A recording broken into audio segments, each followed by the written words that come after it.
প্রধান উপদেষ্টার প্রেস সচিব শফিকুল আলম তিনি বলেন, দেশের ভেতর আওয়ামী লীগের সভা সমাবেশ এমনকি কোনো ধরনের মিছিল করার কোনো সুযোগ নেই। শনিবার দুপুর 12:08 নিজের ভেরিফাইড ফেসবুক অ্যাকাউন্টে পোস্ট করে কথা জানান তিনি। শফিকুল আলম আরও লিখেন, বর্তমানে আওয়ামী লীগ একটি ফ্যাসিবাদী দল। বাংলাদেশে প্রতিবাদ করার মতো দলটির কোনো সুযোগ নেই। গণহত্যাকারী ও স্বৈরাচার শেখ হাসিনার নির্দেশেই কেউ সভা সমাবেশ ও মিছিলের চেষ্টা করলে আইন শৃঙ্খলা রক্ষাকারী বাহিনী তা কঠোরভাবে মোকাবেলা করবে।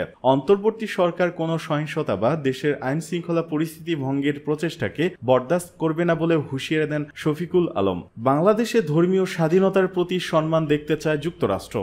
বাংলাদেশে ধর্মীয় স্বাধীনতার প্রতি সম্মান ও সহিষ্ণুতা দেখতে চায় যুক্তরাষ্ট্র। সেই সঙ্গে যারা এই স্বাধীনতায় হস্তক্ষেপ করে এবং সাম্প্রদায়িক সহিংসতায় উস্কানি দেয় তাদের বিরুদ্ধে আইনগত ব্যবস্থাও চায় ওয়াশিংটন। বৃহস্পতিবার ওয়াশিংটনে যুক্তরাষ্ট্রের পররাষ্ট্র মন্ত্রণালয় ব্রিফিং হয়েছে। সেখানে সাংবাদিকদের বিভিন্ন প্রশ্নের উত্তর দিয়েছেন মন্ত্রণালয় মুখপাত্র ম্যাথু মিলার। এক সাংবাদিক প্রশ্ন করেন, প্রেসিডেন্ট ডোনাল্ড ট্রাম্প কিছুদিন আগে তার প্রচার অভিযানে বাংলাদেশের হিন্দুদের লক্ষ্য করে পরিচালিত বিভিন্ন সহিংস ঘটনায় উদ্বেগ প্রকাশ করেছিল। আমার প্রশ্ন হলো, হিন্দুদের লক্ষ্য করে এ ধরনের সহিংসতার প্রেক্ষিতে যুক্তরাষ্ট্রের অবস্থান কি? কারণ বাংলাদেশের বর্তমান অন্তর্বর্তী সরকার প্রধান মোহাম্মদ ইউনূস বলেছিলেন, হামলা যদি চলতে থাকে তাহলে তিনি পদত্যাগ করবেন, কিন্তু আমরা দেখেছি যে হামলা চলছেই এবং তিনিও স্বপদে বহাল রয়েছেন। উত্তরে মিলার বলেন, এর আগেও এ ব্যাপারে আমরা কথা বলেছি। বাংলাদেশের কর্মকর্তাদের সঙ্গে এ বিষয়ে আমাদের একাধিকবার আলোচনা হয়েছে। সেসব আলোচনায় আমরা স্পষ্টভাবে বলেছি যে আমরা চাই ধর্মীয় ও ধর্ম পালনের স্বাধীনতাকে বাংলাদেশে সম্মান করা হোক। সেই সঙ্গে আমরা আরও চাই যারা হামলা করছে তাদেরকে বাংলাদেশের আইন অনুযায়ী জবাবদিহিতার আওতায় আনা হোক। এই ইস্যুতে বাংলাদেশ এবং বিশ্বের অন্য যে কোনো দেশ সম্পর্কে আমাদের অবস্থান এটাই। প্রসঙ্গত, গত 31 অক্টোবর নিজের সামাজিক যোগাযোগ মাধ্যম ট্রুথ সোশ্যালে একটি স্ট্যাটাস পোস্ট করেন ডোনাল্ড ট্রাম্প। স্ট্যাটাসে বাংলাদেশের কড়া সমালোচনা করে বলেন, বাংলাদেশে হিন্দু, খ্রিস্টান এবং অন্যান্য সংখ্যালঘুদের উপর বর্বর হামলার কড়া নিন্দা জানাচ্ছে। যারা উশৃঙ্খল জনতার দ্বারা হামলা ও লুটের শিকার হচ্ছেন, বাংলাদেশ এখন পুরোপুরি বিশৃঙ্খল অবস্থায় রয়েছে। সেন্ট মার্টিনে প্রবেশে লাগবে এনআইডি ও লিখিত অনুমতি।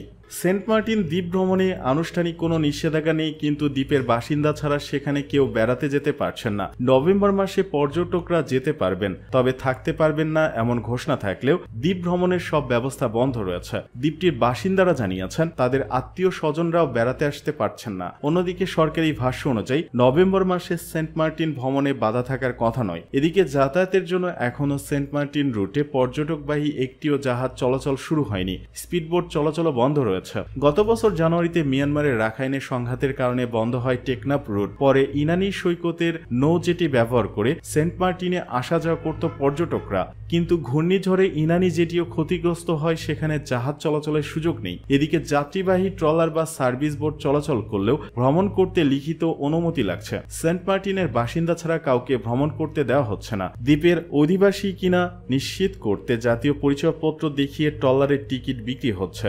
দফায় দফায় কোস্টগার্ড যাত্রীদের এনআইডি যাচাই করছে। সেন্ট মার্টিনে পরিবার পরিজন নিয়ে রাজশাহী থেকে বেড়াতে এসেছিলেন আয়েশা সিদ্দিকার পরিবার, কিন্তু হলো না ভ্রমণ বন্ধ থাকায়। তিনি বলেন, খুবই আপসেট। অনেকে আমাদের মতো আশা নিয়ে আছেন। আমরা চাই এই বন্ধটা তাড়াতাড়ি খুলে দিক, যাতে তারা আমাদের মতো আপসেট না হয়। স্থানীয় বিএনপির সভাপতি নুরুল আলম বলেন, সার্বভৌম দেশ, স্বাধীন দেশ। আমি যদি এখান থেকে বাংলাদেশের প্রত্যেকটা জেলায় প্রত্যন্ত অঞ্চলে যেতে পারলে আমার সেন্ট মার্টিন বাংলাদেশের অংশ হইয়া স্বাধীনভাবে আমার বাংলাদেশের লোকজন আসতে পারবে না কেন? শ্রীকুস ওনার্স অ্যাসোসিয়েশনের সাধারণ সম্পাদক হোসেন ইসলাম বাহাদুর বলেন, কক্সবাজার থেকে জাহাজ নিয়ে গিয়ে ফেরা সম্ভব নয়। তাই নভেম্বর মাসে সেন্ট মার্টিনে পর্যটন জাহাজ যাতায়াত শুরু করতে পারবে কিনা সেটি অনিশ্চিত। তিনি আরো বলেন, আমরা হতাশার মধ্যে হাবুডুবু খাচ্ছি। সরকারের নভেম্বর মাসে পর্যটন চালু আছে ঘোষণা বাস্তবতার সাথে মিল নেই। টেকনাফ থেকে জাহাজ নিয়ে গিয়ে দিনে আসা সম্ভব ছিল, কক্সবাজার থেকে কোনোভাবেই দিনে গিয়ে দিনে আসা সম্ভব না। ইনানি থেকে 4 ঘন্টায় সেন্ট মার্টিন যাওয়া সম্ভব, তবে ক্ষতিগ্রস্ত যেটি 22 নভেম্বর নাগাদ সংস্কার হওয়ার কথা আছে, সেটি ঠিক হবে কিনা বলা যাচ্ছে না। রিসোর্টের ব্যবসায়ী মোহাম্মদ জসিম বলেন, সেন্ট মার্টিনে